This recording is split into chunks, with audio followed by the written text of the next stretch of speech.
es cuando eso, el Diego Luna, el productor ejecutivo, decide como reactivarlo, hablamos de que yo lo dirija y le cambio, le adapto un poco el ADN al proyecto para que sirva como largometraje, y eso fue hace 4 años, sí, más o menos 4 años, y es cuando invito a Enrique y a Sebastián a trabajar en el proyecto. Yo soy Sebastián Meño, yo fui editor documental. Soy Enrique Domínguez, yo hice el sonido en el documental, sonido directo, y también estuve durante la grabación de la primera etapa del documental, que fue antes de la pandemia, que es el único persona que estuvo durante los 2 rodajes de este proyecto. O sea, que porque cuando era una serie se firmó un piloto, se salió a vender con un piloto, o sea, que cuando Enrique y el primer equipo hicieron ese tratamiento, y luego cuando se congeló todo, y regresamos de lo que se ve en el corte, hay material de ese 2019, el grueso de lo que se ve es finales del 2022 y algunas cosas del 2023. Pues nosotros encantados de pues, platicarles, o sea, me gustaría sobre todo que tus preguntas vayamos conduciendo la conversación hacia lo que más les interese platicar de proyectos. A ver, vamos pasando el micrófono para que se escuche en la transmisión de Zoom que estamos haciendo. ¿Qué es la corriente del Golfo? Y también, ¿a qué riesgos se enfrentan los documentalistas? ¿Y qué mecanismos hay de protección cuando pues, mueves intereses de grandes grupos?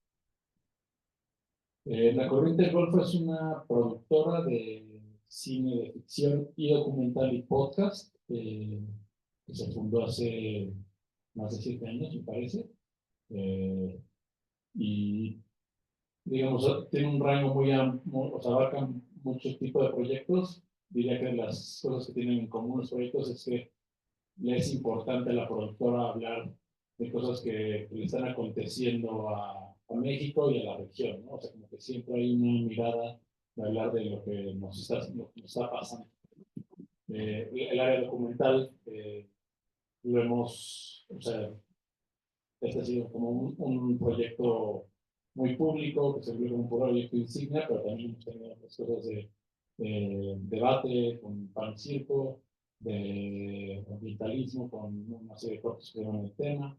Entonces, digo, todo comparte como hablar de lo que está pasando hoy, ¿no? La segunda era...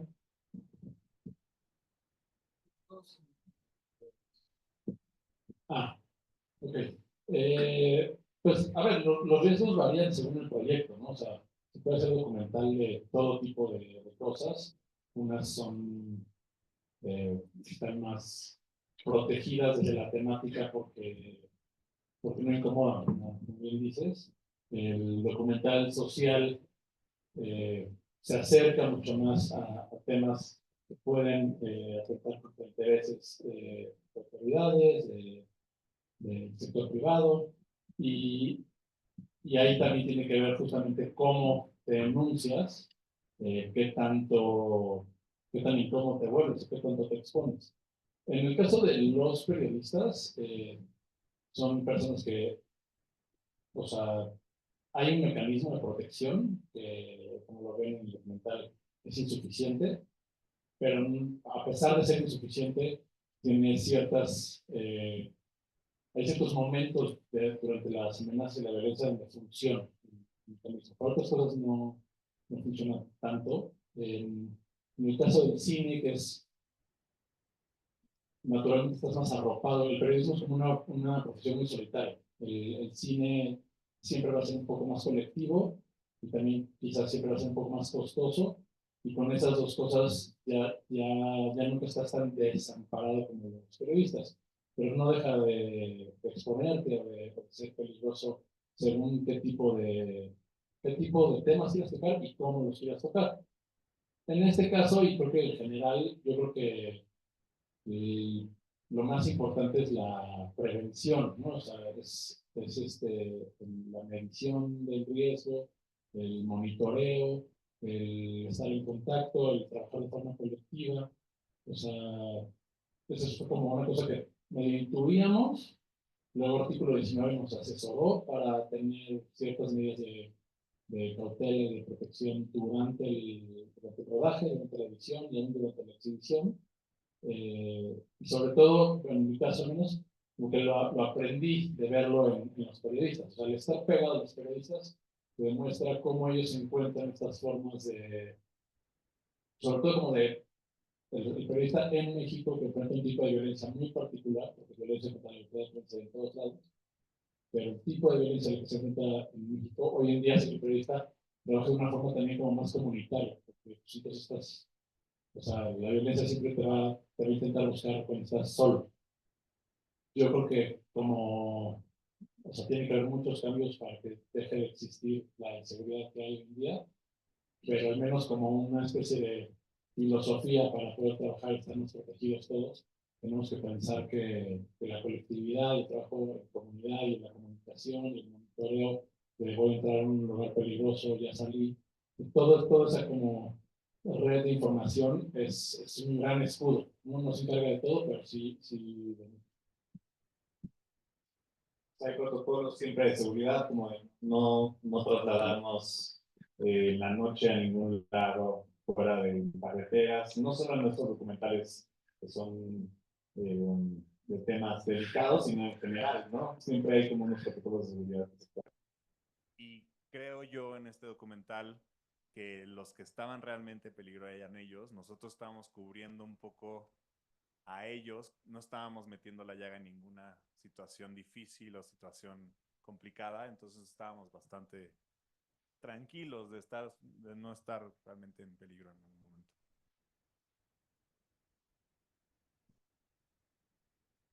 Ah, ok. Bueno, primero que nada, quería felicitarlos porque está impresionante el trabajo que se aventaron.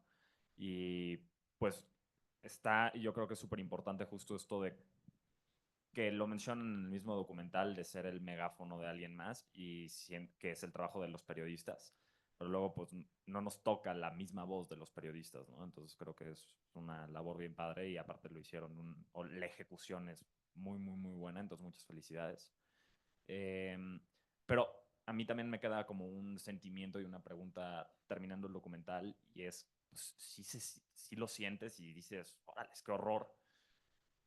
Y ahora sí que pues han dedicado los últimos años a hacer este documental y pues se han metido bastante de lleno a todas las preguntas y todo eso. Y pues justo ponen el ejemplo de cómo con Felipe Calderón pues le fue de la patada al país cuando se hizo esta declaración de guerra contra el narco, pero evidentemente las estrategias de seguridad después de eso, de los dos que han seguido, tampoco han servido de mucho. Entonces, de manera personal, pues evidentemente, pues hablar del tema y todo eso, pero como país, como nación, como lo que fuera, ¿hacia dónde tiramos? O sea, ustedes que han investigado esto, ¿han llegado a alguna conclusión de cuál podría ser una potencial solución de simplemente decir, o sea, ¿por qué votas de entrada, no? O sea, ¿cuál es un tipo de solución pues, para el crimen organizado, para la violencia contra los periodistas, para todo esto? O sea, hacia dónde está la luz al final del túnel, ¿no? Y pues me daba curiosidad si ustedes, después de su investigación, han llegado a alguna conclusión o alguna idea al respecto. Em, sí, no va a ser el momento en el cual les decimos cuál es la solución. Porque de entrada no es una, ¿no? O sea, los problemas de violencia que se enfrentan en el norte del país son muy diferentes a los que se enfrentan en el sur, los que se enfrentan en la Ciudad de México, en la periferia de la Ciudad de México. O sea, México es un país muy grande, muy diverso, muy complejo y creo que, sí, o sea, creo que nos ha tomado mucho tiempo llegar a este nivel como de descomposición. No creo que vaya a ser algo rápido salir de aquí. Lo que sí creo es que, sí, como que de repente preguntaste, o sea, ¿por qué votas? Yo creo que ahí no está la solución, definitivamente. O sea, cada quien que vote por quien quiere, pero creo que o sea, asignar que la solución está por ahí o escondida ahí, creo que sería como el primer punto ciego para, pues, para que las cosas sigan pasando, porque realmente, o sea, uno de las variables que permiten que existe la violencia contra los periodistas, se la ponemos ahí, ¿no? Es la impunidad.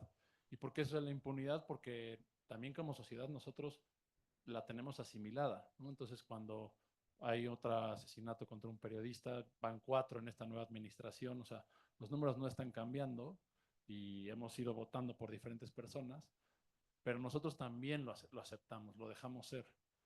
Y creo que el involucramiento, el dedicarle tiempo justamente a platicarlo entre tus grupos, a pues, hacer ejercicios donde también la parte creativa, ¿no? Se puede manifestar pues, para decir que esto está pasando y volvernos a sensibilizar y salir un poco de la indiferencia.